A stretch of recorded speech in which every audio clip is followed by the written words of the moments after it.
उतार जोगी पीर धाम से गुरु प्यारी सारी साध संगत को जय पीरों की जय जोगी की कहते हुए पीर लखदाता जी के बारे में जानेंगे। उनके ऐसे तीन सेवादार जो गद्दी निशीन बने। पीर लखदाता जी ने अपना चोला छोड़ने से पहले ही अपने उन तीन मुजव्वर मतलब दरगाह की सेवा करने वाले, दरगाह को संभालने वाले, जहाँ सेवा करने वाले जो उनके मुरीद या आशिक जो उनको चाहने वाले, उनके सेवादार, उनको मुजव्वर कहते हैं, जो सेवादार कहते हैं। कैसे उन्होंने पहले ही अपना चोला छोड़ने से पहले, क्योंकि अंतर्यामी अल्लाह के वली थे, धरती पे प्रकट हुए थे, लोगों को उतारने के लिए उतार लेके आए थे, तो कैसे ही उन्होंने चोला छोड़ने से पहले ही अपने तीन उन सेवादारों को अपनी चोला छोड़ने के जो तारीख थी, जो साल था, उस जगह थी, उसके बारे में पहले ही बता रखा था, जिनका नाम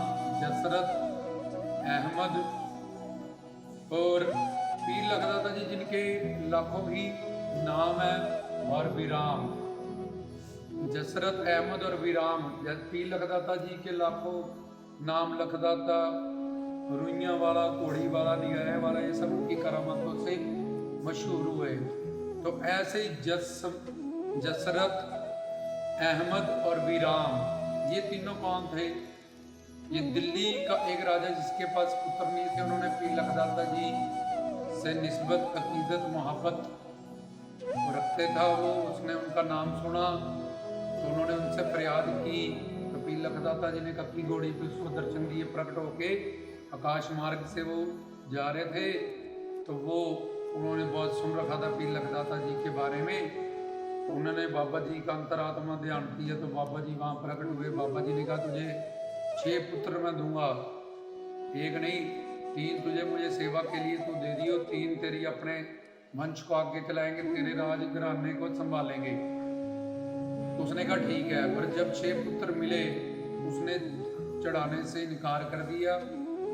उसमें से फिर वो जो 3 उनके पुत्र थे, जो वो एक अंधा हो गया, एक कोढ़ी हो गया और एक नामर्द हो गया।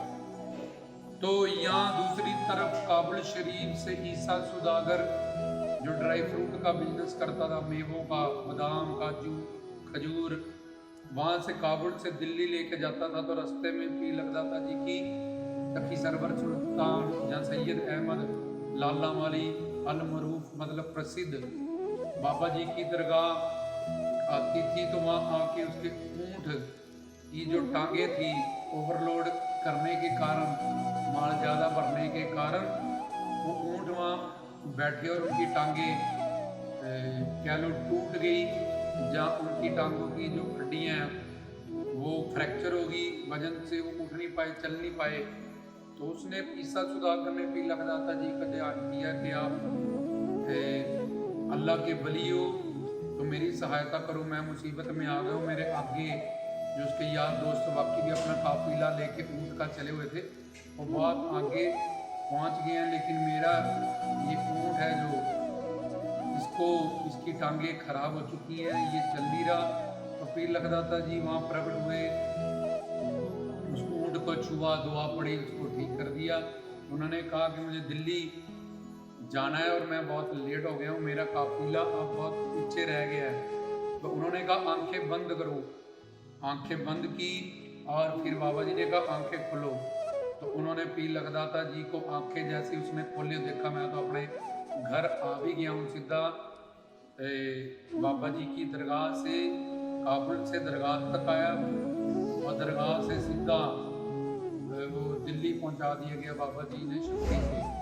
तो ईसा सुदागर ने कहा मेरे लायक कोई सेवा बताओ। उसने मन्नत ऐसी की थी, सुखन या मन्नत अरदास बेनती अर्जुई कि जब ऐसी कृपा आपकी हो जाएगी तो ऊँट पे जितना भी ये माल लदा हुआ है, ये सारा बेच के मैं यहाँ पे आपकी दरगाह बनाऊँगा, आपकी सेवा करूँगा। तो वो फिर ऊँट का माल बेच के वहाँ से जो भी उसको रकम अदा हुई, वो उसी जगह पे आके उसने बाबा जी की रोज़ा बनाया, 1 साल सेवा की।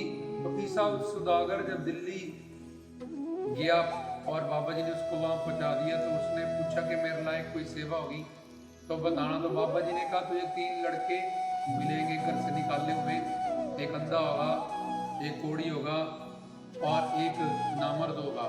वो हमारे ही बच्चे, हमारे ही लाल, हमारे ही उनसे दिल्ली के राजा, जो वहाँ के राजा हैं, उसने हमसे संतान मांगी थी। हमने उसको वचन दिया था तेरे 6 पुत्र होंगे, 3 बच्चे तो तुम्हारी सेवा में लगा दिए, 3 रखियो। पर उसने ऐसा वादा करके बाद में वो मुकर गया, तो अल्लाह ताला का उस पर कहर, खुदा ताला का कहर नाजिल हुआ। तो उसके 3 बच्चे जो कि हमारे ही बच्चे, हमारे बचपन में हैं, तो इस तरह से हो गया। तो उनको वो अब उसने घर से उनको निकाल दिया कि क्योंकि जब उसको पता चला कि ये तीनों ऐसे हो गए हैं, उसने सोचा मेरे बाकी तीनों बेटे भी ऐसे ना हो जाए, उन तीनों को उसने घर से निकाल दिया। और लखदाता जी ने इस सौदागर को कहा कि तुम तीनों को तुझे यहाँ मेरे पास लेके आना है, उनको बताना है कि सती सरवर जन लखदाता तुम्हारा इंतजार कर रहे हैं। तो वो उन तीनों को लेके ईसा सौदागर जब वहाँ आया, तो पीर लखदाता जी की घोड़ी, उन्होंने कहा हमें प्यास लगी है, तो बाबा जी ने कहा हमारी घोड़ी के पीछे चलते रहो, तीनों जाना है, पर जहाँ तक जहाँ हम बोलेंगे वहीं पे तुमने पानी पीना है, तब तक रुक जाओ। तो उनकी कक्की घोड़ी के चरणों से ऐसा अमृत जल निकला और वो प्यासे थे। एक जगह पे उनसे प्यास फिर बर्दाश्त नहीं, उन्होंने सारा जल इकट्ठा कर लिया। तो आज तक भी वो जल वहीं पे इकट्ठा है। और लखदाता सच्ची सरकार ने कहा तुम्हें बोला था थोड़ा सब्र करो, पर चलो ठीक है, तुम्हारे इम्तिहान जो था, तुम्हारा सब्र था जो प्यास का, वो टूट गया। अब तुमने ये मेरी कक्की घोड़ी की टांगों से निकला हुआ, पैरों से निकला हुआ चरनामत या जल यहाँ पे इकट्ठा कर दिया। अब रहती दुनिया तक यहाँ हमारे नाम का, कक्की घोड़ी के नाम का चश्मा बनेगा और ये पानी हमेशा ऐसे ही रहेगा। दूर दूर से सब धर्मों के लोग यहाँ आए करेंगे इस पानी से, उनको दुखों से, रोगों से, कष्टों से, तकलीफों से शिफा अदा होगी। और पहले अंधे को बोला तो आंखों में इसका छिट्टा ले, तो उसकी आंखें ठीक हुई, दूसरे का कोढ़ ठीक हुआ, तीसरा जो नामर्द हो गया था नपुंसक, वो फिर से मर्द बना। तो अब बात जो हो रही है ये 3, फिर उसने अब ये मन्नत कर रखी थी कि मैंने बाबा जी की दरगाह बनानी है। तो बोला यहाँ कोई इतना रेगिस्तान का माहौल है, तो यहाँ कोई मिस्त्री कहाँ से मिलेंगे, मजदूर? तो बोला यही काम करेंगे। बोला जी इन्होंने तो कभी काम किया ही नहीं, इनको तो पता ही नहीं है ये सब काम कैसे होता है राज मिस्त्री का। तो बोला हमारे आशीर्वाद से अपने आप ये करेंगे, इनको सब समझ में आएगा, क्योंकि हमने इनको सेवा के लिए सेलेक्ट किया है। तो और ये हमारी संतान, हमारे ही बच्चे थे। सारी बात उनको बताई कि तुम्हारे बाप ने इस तरह से कुफर किया, जब इस तरह से झूठ बोला, जब उस पर करोपी हुई, इसलिए तुम्हारा ये हाल हो गया था। आज तुम अपने पीर के पास, मुर्शिद के पास वापस आ गए हो। और वही उनको बताया कि मैं डेरा गाजी खान सुलेमान पर्वत के ऊपर, मेरे ये चोला 1130 में वो प्रकट हुए थे और 1183 में उन्होंने चोला छोड़ा। उन तीनों को बताया कि आगे मेरे बाद मैं और मेरे 4 यार जो हमने पीछे बताया था, और मेरे पुत्र सिराजुद्दीन और मेरे चाहने वाले मुरीद, लाखों की तादाद में काफरों से लड़ते हुए, अधर्मियों से लड़ते हुए वहीं पे हमने शहीदी देनी है, शहीद होना है। ये हमारा अल्लाह ताला खुदा ये हमसे चाहता है। तो इसलिए उनको पहले ही उन्होंने डेरा गाजी खान सुलेमान पर्वत के बारे में बता दिया था कि हम वहाँ पे की अपना शहादत देते हुए। तो लाखों की तादाद में उनके वो 4 यार भी उन काफिरों से लड़े, उन धर्मियों से लड़े, और उनके भाई भी उसी में शहीद हुए, उनके पुत्र जो उन्होंने बोला था सिराजुद्दीन। तो जो जगह, जो टाइम, जो दिन, जो वार उनको बताया था, वैसे वैसे ही जो अंतर्यामी थे, आने जाने वाला टाइम दोनों जानते थे। और गुरु पीर फना रजा कजा फक्कर, फ से फक्कर और फकीर में तक क से कजा, र से रजा। तो उसकी रजा में रहते हैं, चोला छोड़ने का कोई ऐसा बहाना वो बना लेते हैं। कोई बड़े से बड़े सिद्ध गुरु भी अपने शंकराचार्य जैसे 32 साल में चोला छोड़ के चले गए। सब धर्मों का ये इतिहास गवाह है कि कोई अवतार लीला अपनी 20 साल के लिए, कोई 40, कोई 70 साल, जैसे 90 साल के लिए जितना, क्योंकि वो माया के अंडर तो है नहीं, जीवन मृत्यु के अंडर नहीं है वो तो अपनी मर्जी से आते हैं, अवतार लेके चले जाते हैं। तो उनका जितना उन पे स्वरूप शक्ति अल्लाह ताला, खुदा गॉड वाहिगुरु ईश्वर जितनी देर का उनको अवतार लेने के लिए कहता है, और जिस तरह से कि तुम जल समाधि लो, तुम अग्नपेट शरीर करो, तुम अपनी समाध बनाओ, तुम ऐसे शहीद कहलाओ, तो उसी तरह से वो अपने अवतार लीला के अंत में वो लीला को रच लेते हैं। तो उन्होंने अपने ये 3 सेवादार, उन्होंने बोला कि मेरे पुत्र भी उसी जंग में शहीद हो जाएंगे, तुम भी मेरे बेटे ही हो, मुझे ऐसा कुछ नहीं है कि मैंने अपनी गद्दी जो अपने बच्चों को ही देनी है, बेटों को भी देनी, तुम भी मेरे बेटे ही हो। तो और हमारी वचन से तुम हो जब हमारे सेवादार हो, तो हमारे बाद तुमने ही इस दरगाह को डेरा गाजी खान में जो अब सखी सरवर सुलेमान पर्वत है वहाँ पे ये सब कुछ तुमने संभालना है। तो उन्होंने कहा आपके घर वाले तंग करेंगे, या कोई राजा हमें तंग करेगा, या कोई या ऊपर पहाड़ों में हमें कितनी सारी मुसीबतें होंगी लंगर बनाने की। तो बाबा जी ने कहा कि हम ये सिर्फ चोला छोड़ेंगे, लेकिन हम हाजिर नाजिर हमेशा रहेंगे। जो तुम्हारा दुश्मन होगा हम उसको अपने आप देख लेंगे, उसको अपने आप हम दंडित करेंगे, कोई राजा तुम पे हुकूमत नहीं कर पाएगा। तो ये तीनों तुम अहमद, जसरत, और तुम्हें शुरू में जो बात हमने समझाई वही विराम, ये तीनों की इस तरह से पीर लगदाता जी इतनी शक्ति भक्ति वाले थे। आने वाला टाइम भी अपने अवतार लीला का सब वो जानते ही थे, क्योंकि अल्लाह के वो वली थे। तो जैसे उनके 4 यार की शहादत के बारे में बताया, तो आज जब उनकी शहादत हुई थी, लाखों करोड़ों को काफिरों को मारने के बाद वो उसमें जख्मी हुए थे, तो उनकी अवतार लीला भी उनको ख़त्म करने का आदेश था। तो ज़मीन फटी और वो ज़मीन के अंदर समा गए। फिर उनकी बीवी ने ये अरदास की कि आपने हमसे वादा किया था कि आप अकेले नहीं जाओगे, हमने अगर आपकी सेवा की है, हमेशा हुक्म में रहे हैं, और खुदावंद अल्लाह ताला अगर हमसे खुश है तो हमें भी आप अपनी मज़ार में ही जगह दो। तो एक बार फिर मज़ार उनकी पड़ती है, तो उनको भी बीबी भाई जी को भी उसी में जगह मिल जाती है, और पुत्र भी उनका भी शहीद हुआ था। तो वहाँ 3 मज़ारें इकट्ठी बन रखी हैं, लगदाता जी की, बीवी की, उनके बेटे की, बीबी बराई भाई जी की, सिराजुद्दीन जी की, क्योंकि ये अल्लाह के वली होते हैं, ये सब कुछ जानते हैं, और अल्लाह की वलायत के कारण इनमें शक्तियाँ, भक्ति, करामातें करना इनके लिए चुड़कियों का ऐसा काम होता है। तो इस प्रवचन में बयान में आपने जाना बाबा जी के बारे में कि कैसे पीर लगदाता जी ने, जो सुल्तान भी हैं, शहीद भी हैं, पीर भी हैं, कादरी भी हैं, गाजी भी हैं, काजी भी हैं, पीर जाफरी भी हैं, तो उनके हजारों लाखों नाम उनके करामातों करिश्मों से आज भी हाजिर नाजर हैं, पीर खानों हैं, हर पिंड हर शहर में उनकी दरगाह हमें देखने को मिलती है। तो किस तरह से उन्होंने पहले ही अपने चोला छोड़ने से पहले उन 3 बच्चों को, पहले राजा की झोली भरी, फिर उनको ठीक किया, फिर उनको अपने अवतार लीला की अंत की स्टोरी या अंत की लीला बताई, और अपनी सेवा उन तीनों को सौंपी,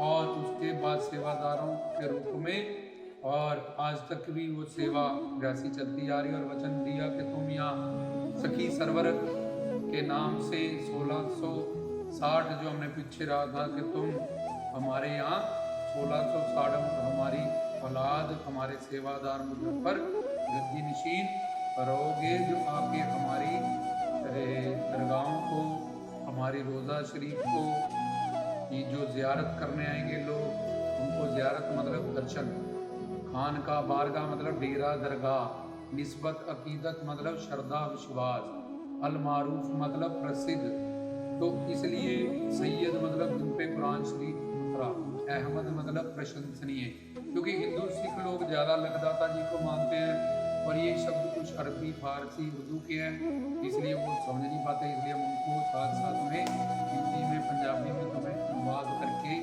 बताते हैं ताकि तुम बिल्कुल सही सही उसका मतलब तुम्हें समझ में आए, ताकि जो बाबा जी के चाहने वाले हैं उनका उनसे जो अकीदत है, मोहब्बत है, वो और बढ़े और हमें उनके बारे में उनका इतिहास और भी ज़्यादा पता चले, उनके करामातों के बारे में पता चले। तो हमारी सेवा भावना, हमारा प्रेम, हमारी निष्ठा, हमारा विश्वास, हमारी श्रद्धा और उनके प्रति बढ़ जाए।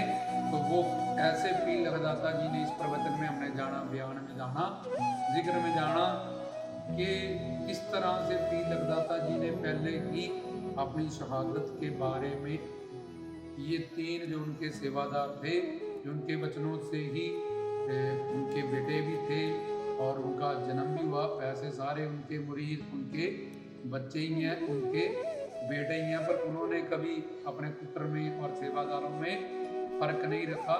इसलिए अपनी गद्दी उन्होंने अपने सेवादारों को ही आगे सौंपी संभालने के लिए। वहाँ पे खलीफे बनाया, वहाँ के मुजफ्फर बनाया।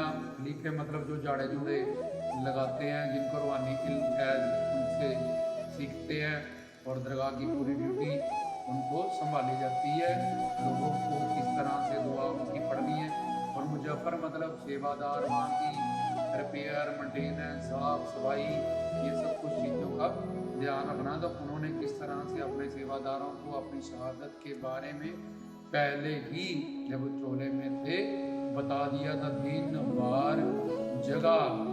तो ऐसा तो कोई अल्लाह का वली और अवतार ही ऐसा कर सकता है। इन सब बातों से हमें उनके बारे में पता चलता कि वो एक कामिल फकीर है और आज भी वो हाजिर नाजर हैं, जिंदा है। क्योंकि फना, कजा, रजा, बका, लका, बका आता है फकीर चोला छोड़ने के बाद भी हाजिर नाजर रहता है, हमेशा जिंदा रहता है। इसलिए पीरों को जिंदा पीर भी कहा जाता है। ख्वाजा जी को भी जिंदा पीर कहा, बाबा फरीद को भी जिंदा पीर कहा जाता है, कबीर जी को भी जिंदा पीर कहा जाता है। क्योंकि गुरु पीर साधु संत फकीर लोग कभी मरते नहीं, क्योंकि वो पैदा नहीं होते, वो धरती में उनका अवतार होता है, आते जाते रहते हैं। तो इस प्रवचन में हमने जानना समझा कि किस तरह से उन तीन सेवादारों को वीरान, जसरत और अहमद पीर लगदाता जी ने पहले ही अपने चोला छोड़ने का टाइम, जगह, दिन वार ये बता रखा था और उनको बोला कि मेरे तरीक़त मार्फत हकीकत जो हमने सिखाया वैसे वैसे ही तुम्हें लोगों को सिखाना है और हमारी गद्दियों को संभालना है। तुम यहाँ 1660 तुम्हारा सखी सरवर अलग से एक वहाँ पे तुम जाओगे, डेरा सुलेमान, डेरा गाजी खान में सुलेमान पर्वतों में, तो अलग से तुम्हें सखी सरवर का कस्बा एक अलग से जहाँ 1660 की आबादी से अगर एक मरता है तो एक गद्दी नशीब पे क्या होता है, उसके सिर पे वो गद्दी आएगी। एक बेटी की शादी होती है तो एक निकाह करके वहाँ पे आ जाती है। उन्होंने कहा था कि जब 1660 तुम आगे तुम्हारी पीढ़ियाँ वंशज चलते जाओगे फिर तुम यहाँ 1660 ही होगे। और रहती दुनिया तक आज भी 1000 साल हो गए हैं उनकी शहादत, तो वो वैसे ही 16 के 60 है। तो इस तरह से उन्होंने इन तीन सेवादार के खास थे जिन्होंने उनकी सेवा की, उनकी दरगाह बनाई, उनके साथ रहे, तो उनको किस तरह से अपनी गद्दियों में उनको तरीका सिखाया और दरगाह को वो संभालना सिखाया। जो मेन बात थी कि उनकी ऐसी शक्ति और ऐसे चमत्कार हमने सुने हैं। इसमें ये नहीं केवल हमारा पास्ट जानते थे, जब फ्यूचर को अपनी अवतार लीला और अपना फ्यूचर और अपने सेवादारों को पहले ही सब कुछ उन्होंने जो खास से उनके आज्ञा में थे, शरणागत थे, जिन पर उनको ट्रस्ट विश्वास था, सबको उनको रूहानी फैज़ इल्म दिया और अपनी दरगाहों की ड्यूटी भी संभालने का तरीका सिखाया। और वो तीनों भी जैसे उनके 4 यारों की तरह तो बाबा जी ने उनको भी, लगदाता जी ने पीरों की तरह शहादत दी। उनकी भी जाके दरगाह रोज़ा शरीफ पे जो मन्नत मांगते हैं, जो दुआ मांगते हैं, लगदाता जी उनकी फरियाद पूरी करते हैं। और ये भी बाबा जी के, इनके वंशज भी सारे बाबा जी के चाहने वाले हैं, उनसे अकीदत निस्बत रखने वाले हैं। ढोल नगाड़े बजा के उनके दरबार पे नाचते हैं, धमालें होती हैं। तो ये था पीर लखदाता जी के बारे में, उनकी कुछ और बातें और उनके कुछ और करामात। सच करतार जोगी पीर धाम से जय जोगी की, जय पीरों की, रामदास की तरफ से सच करतार।